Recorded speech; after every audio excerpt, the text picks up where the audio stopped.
మరో కొత్త నోటిఫికేషన్తో మీ ముందుకు. మనకైతే టీజీపీఎస్సీ లేదా టీఎస్పీఎస్సీ నుంచి అయితే ఒక నోటిఫికేషన్ వచ్చిందండి. ఏంటి ఆ నోటిఫికేషన్ అంటే తెలంగాణ పొల్యూషన్ కంట్రోల్ బోర్డు ఏదైతే ఉందో ఆ తెలంగాణ పొల్యూషన్ కంట్రోల్ బోర్డులో అసిస్టెంట్ సైంటిస్ట్ పోస్ట్ అయితే ఖాళీ ఉన్నాయి, లేదా అనలిస్ట్ గ్రేడ్ 2 పోస్ట్ అయితే ఖాళీ ఉన్నాయి. ఈ పోస్టులను భర్తీ చేయాలనే ఉద్దేశంతో ఈ నోటిఫికేషన్ అయితే విడుదల చేయడం జరిగింది. మరి ఈ నోటిఫికేషన్ సంబంధించి మొత్తం ఎన్ని ఖాళీలు ఉన్నాయి, ఈ ఖాళీలకు సంబంధించి అప్లికేషన్ ఎప్పటి నుంచి ప్రారంభం అవుతుంది, ఎవరెవరు అర్హులు, ఏజ్ ఎంత ఉండాలా, ఫీజు ఎంత ఉన్నది, ఎంపిక ఎలా జరుగుతుంది, దీనికి సంబంధించిన పూర్తి సమాచారాన్ని మన వీడియోలో తెలుసుకుందాం. Hi hello welcome to T1 academy. నేను మీ ఆజాద్.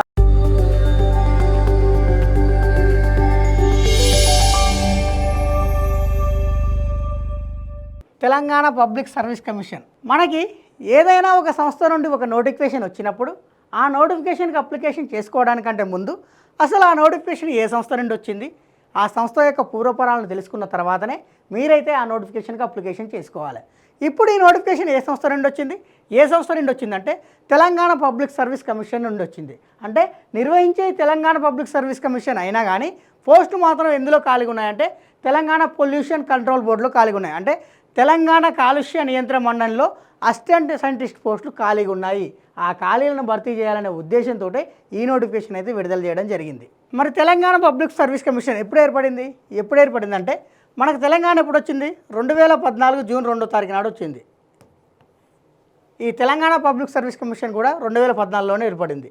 అంటే అంతకుముందు కమిషన్ లేదా అంటే ఉన్నది, కాకపోతే ఇలా తెలంగాణ పబ్లిక్ సర్వీస్ కమిషన్ అనే పేరుతో మాత్రం 2014లో వచ్చింది. మరి భారత రాజ్యాంగంలో ఈ పబ్లిక్ సర్వీస్ కమిషన్ గురించి ప్రస్తావన ఉందా అంటే ఉన్నది. ఏ ఆర్టికల్లో ఉంది, ఉందంటే ఆర్టికల్ 315 ప్రకారం ప్రతి రాష్ట్రానికి కూడా ఒక పబ్లిక్ సర్వీస్ కమిషన్ ఉండాలని చెప్పేసి ఆర్టికల్ 315 అయితే చెబుతుంది.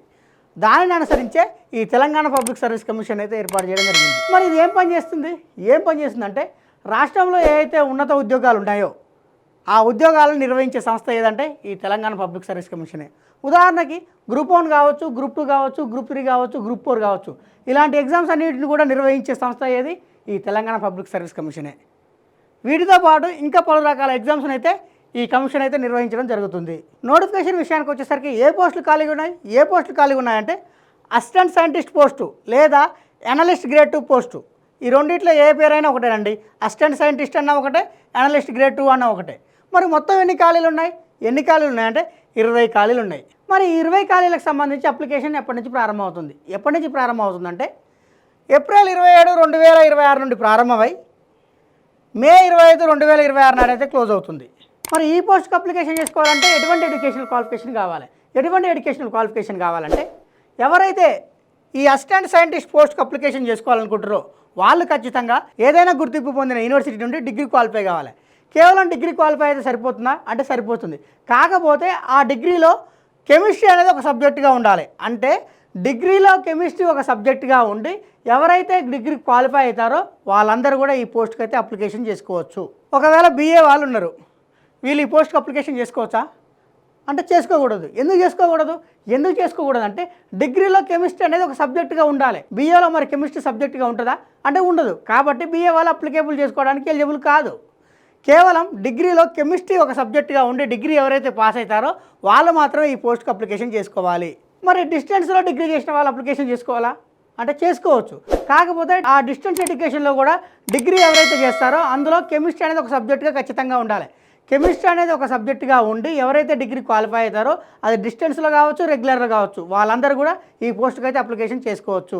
మరి ఈ పోస్ట్కి అప్లికేషన్ చేసుకోవాలంటే ఎంత ఏజ్ ఉండాలి? ఏజ్ విషయానికి వచ్చేసరికి జూలై 1, 2026 నాటికి కనీసంగా 18 సంవత్సరాలు, గరిష్టంగా 34 సంవత్సరాలు. అంటే జూలై 1, 2026 నాటికి కనీసంగా 18 సంవత్సరాల నుండి గరిష్టంగా 34 సంవత్సరాల మధ్యలో ఎవరైతే ఉంటారో వాళ్ళందరూ కూడా ఈ పోస్ట్కి అయితే ఎలిజిబుల్.